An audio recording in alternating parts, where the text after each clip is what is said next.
everyone. I'm Kimberly Guilfoyle, along with Juan Williams, Congressman Jason Chaffetz, Kennedy, and Greg Gutfeld. It's 5 o'clock in New York City, and this is The Five. All right, please tell us. President Trump appeared this afternoon at a tax event in West Virginia after ordering the National Guard to the Mexican border to combat illegal immigration and drug smuggling. He remains firm on his plans to secure the border with our military as the situation, he says, has reached a point of crisis.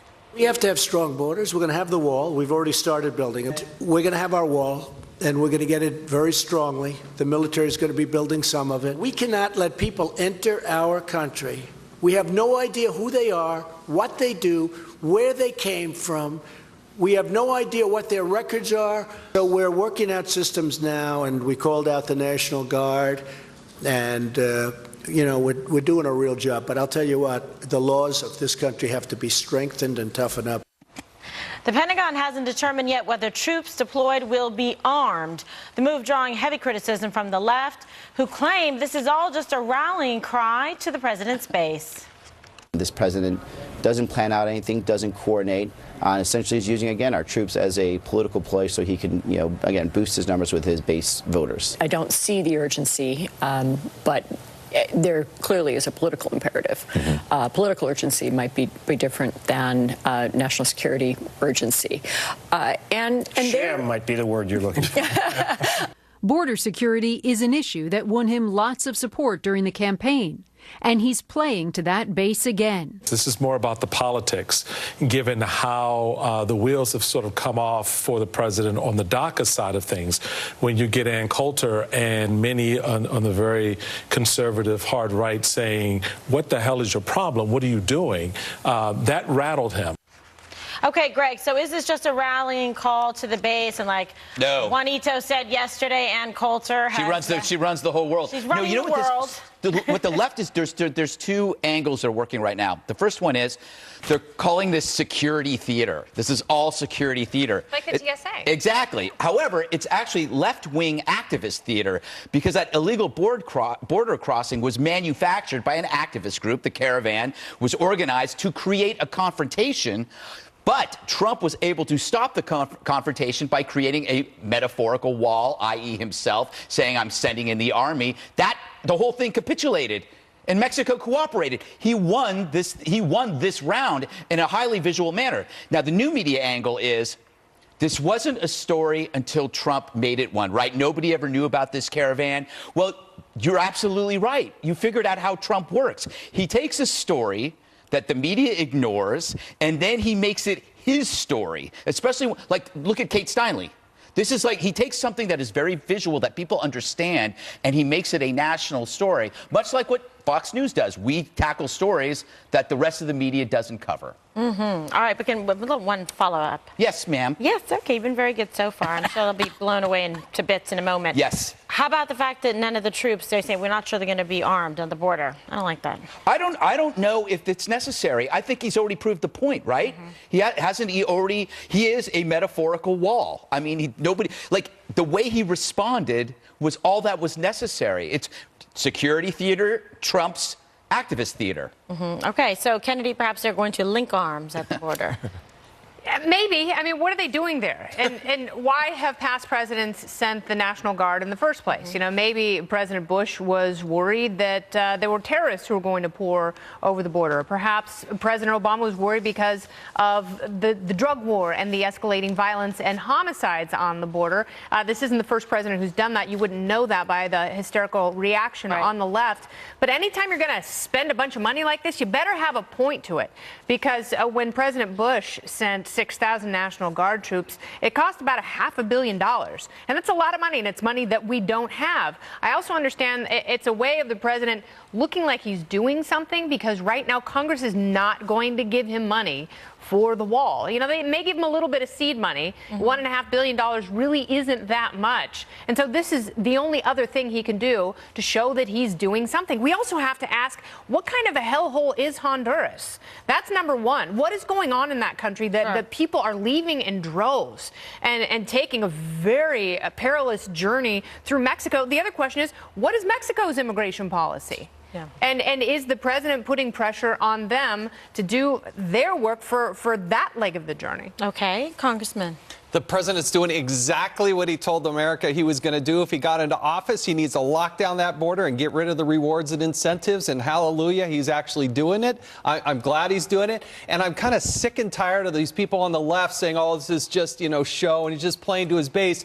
Over the last 2 years, more than 100,000 minors have come across that border. And when you're an unaccompanied minor and you come across that border, guess what? We don't do any vetting to figure out who we're handing you over to. So you got 12-year-old girls coming across that border, and we're handing them off to who knows who. Yeah, it's and terrible. why isn't the left just yelling and screaming about the human trafficking and the scourge of drugs? These aren't all people coming to just, make life better for their family. These are people purposely moving kids into America. Some of them are going into gangs. Some of them are going over to perverts. You don't know who they're going into. And it's time that the left actually realize we shouldn't be complicit in allowing this trafficking of children. It's such an important point, and it's such a real, problem. And just yesterday, they made the announcement that 99 unaccompanied minors that were identified as members of MS-13 were taken into custody, et cetera, by the president, had them arrested. I mean, you really have to be careful in terms of why wouldn't you? I mean, it's not mean-spirited. It's looking for justice and making sure that you do not let people come in, unaccompanied minors, human trafficking, gang or cartel elements coming in here to do wrong. Well, it just shows that the government isn't doing a good job vetting either. Right. And we can't rely on the government for all of that stuff. And I don't think we have proper vetting processes in place because, frankly, Congress won't do its job. And Congress didn't fund more beds, so you can't just continue to house them. So when you get to the overflow situation, the bad guys know this. They have to just release them, and they go out into who knows where? God knows, into the ether. Juan.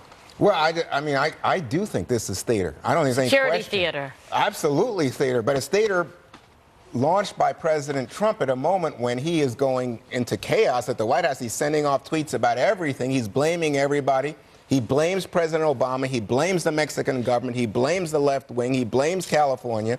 In this situation, by the way, Greg, I think it was BuzzFeed or Vice or somebody that first called attention to it. Fox and Friends then picked up on it. BuzzFeed. Thank you, Kennedy. And then Fox and Friends picks up, then the president sees it, and then he reacts to it, and then blows it way out of proportion. So, but that's because these people were never intended to come across the border except to possibly apply for what is quite legal, called, guess what, they wanted some kind of asylum. And that's in the American laws. Not for MS-13 gang members, no asylum for you. This is all part of the vilification. It's not vilification, it's part of the fact pattern. You don't want to deal with the facts. And you said the president's squirming at 51%. It's his most, his highest. Yes, his average, no, you his only average like to look is, at I think, polls that favor your 39% side. in Real Clear Politics average of polls. Okay, how about Rasmussen? Rasmussen so is not even a good poll. It's Oh. It's not. They were the closest, like it when they were the closest in predicting the election. They were off by 1 point in the election, Juan. Don't spread lies like that. Oh, don't spread lies. That's like, a lie. Rasmussen, They were one of the top, probably, I think, let me the just top tell you, poll when it came to the election. Let me just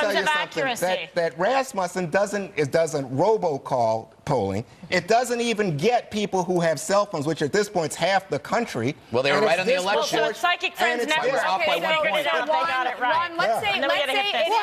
Juan, let's say it is theater, and it might be. It might be the president, like I said, looking like he's doing something. But there is an effect. There is a perceptual effect in that illegal immigration, has slowed down since the president took the oath of office. Actually, it's at a 46-year low, and in March we saw an uptick. There was an uptick, however, and I think a lot of it has to do necessary then. with DACA uncertainty. But you have 4 border states. 3 of the governors in those states, New Mexico, Texas, and Arizona, have commended the president and said, thank you, we welcome the help. We want as much law enforcement boosting as we possibly can. California is very much on the fence. Don't be surprised if there's a massive resistance to deploying the National Guard in California. And don't you think that creates the perception that California is now now the place to go because Yeah. the border We're all is. dealing I wanna with get- perceptions Juan, let me here. get this in. I'll get you But to respond. like it or not, that alters people's behavior. So meanwhile, think the it does, sanctuary but- revolt in California continues with another city voting to support the Trump administration's lawsuit against the state's sanctuary's laws. Now, today, the president once again addressed the sanctuary problem. Take a listen. Juan will respond. If you look in California and you see what's happening, it's an incredible phenomenon because sanctuary cities, it's the worst. It's basically a city to protect a lot of people that are bad people, really bad. Okay, Juan, your response to this. Well, I mean, again, this is all part. The president didn't get the money in the budget to build the wall. He promised the wall. Ann Coulter and people on the far right have said, hey, what happened to your pledge? Now we see him reacting impulsively. You point out, by the way, these folks have no authority to arrest or detain any illegal immigrant. Kennedy points out, we don't have the money. We're spending money like all of a sudden, oh, there's tons of money. There is tons of money. They plussed up the domestic budget by 13%. Okay. They added hundreds of billions of Right, dollars. but they didn't put in money for this. But they do for the military. They got some $86 billion So more. in other words, now he's changing the terms. By the way, I noticed Mexico's not paying for any of this, which was the initial promise, right? So to me, this is theater. But you guys apparently are buying into it. So I got to. Can I respond Yes, to the Greg. fact that it is not theater when an actual caravan turned around? And what you're seeing, and this is very important as an overall trend when you look at why Donald Trump's numbers are ticking up, and it is a trend. You don't look at the absolute value, but the trend in the Rasmussen poll, which is a legitimate poll. The reason why it's upticking is because he represents a certain assumption about law and order. What you're seeing, what you saw with that caravan was the old school meeting the new school. The old school, hardline, no BS, send in the army Trump, goes up against to the social justice grievance culture that has been around for years, which speaks of amnesty and speaks of sanctuary cities. And to quote Juan, guess what?